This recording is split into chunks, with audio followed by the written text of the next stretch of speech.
Humpty Dumpty. "As to poetry, you know," said Humpty Dumpty, stretching out one of his great hands, "I can repeat poetry as well as other folk, if it comes to that." "Oh, it needn't come to that," Alice hastily said, hoping to keep him from beginning. "The piece I'm going to repeat," he went on, without noticing her remark, "was written entirely for your amusement." Alice felt that in that case she really ought to listen to it, so she sat down and said, "Thank you," rather sadly. "In the winter, when the fields are white, I sing this song for your delight." "Only I don't sing it," he added, as an explanation. "I see you don't," said Alice. "If you can see whether I'm singing it or not, you've sharper eyes than most," Humpty Dumpty remarked severely. Alice was silent. "In spring, when woods are getting green, I'll try and tell you what I mean." "Thank you very much," said Alice. "In summer, when the days are long, perhaps you'll understand the song. In autumn, when the leaves are brown, take pen and ink and write it down." "I will, if I can remember it so long," said Alice. "You needn't go on making remarks like that," Humpty Dumpty said. "They're not sensible, and they put me out. I sent a message to the fish. I told them, 'This is what I wish.' The little fishes of the sea, they sent an answer back to me. The little fish's answer was, 'We cannot do it, sir, because—'" "I'm afraid I don't quite understand," said Alice. "It gets easier further on," Humpty Dumpty replied. "I sent to them again to say, 'It will be better to obey.' The fishes answered with a grin, 'Why, what a temper you are in!'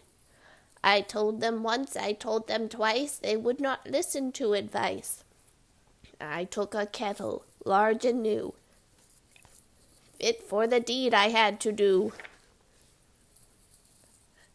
My heart went hop, my heart went thump. I filled the kettle at the pump. Then someone came to me and said, 'The little fishes are in bed.' I said to him, I said it plain, 'Then you must wake them up again.' I said it very loud and clear.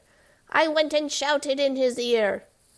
Humpty Dumpty raised his voice almost to a scream as he repeated this verse, and Alice thought with a shudder, "I wouldn't have been the messenger for anything."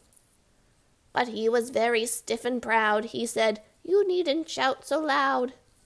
And he was very proud and stiff. He said, "I'd go and wake them if—" I took a corkscrew from the shelf. I went to wake them up myself. And when I found the door was locked, I pulled and pushed and kicked and knocked. And when I found the door was shut, I tried to turn the handle, but—" There was a long pause. "Is that all?" Alice timidly asked. "That's all," said Humpty Dumpty. "Goodbye." This was rather sudden, Alice thought, but after such a very strong hint that she ought to be going, she felt that it would hardly be civil to stay. So she got up and held out her hand. "Goodbye, till we meet again," she said as cheerfully as she could. "I shouldn't know you again if we did meet," Humpty Dumpty replied, in a discontented tone, giving her one of his fingers to shake. "You're so exactly like other people." "The face is what one goes by, generally," Alice remarked in a thoughtful tone. "That's just what I complain of," said Humpty Dumpty. "Your face is the same as everybody has. The two eyes, so," marking their places in the air with his thumb. "Nose in the middle, mouth under, it's always the same. Now, if you had the two eyes on the same side of the nose, for instance, or the mouth at the top, that would be some help." "It wouldn't look nice," Alice objected. But Humpty Dumpty only shut his eyes and said, "Wait till you've tried." Alice waited a minute to see if he would speak again, but as he never opened his eyes or took any further notice of her, she said, "Goodbye," once more, and getting no answer to this, she quietly walked away.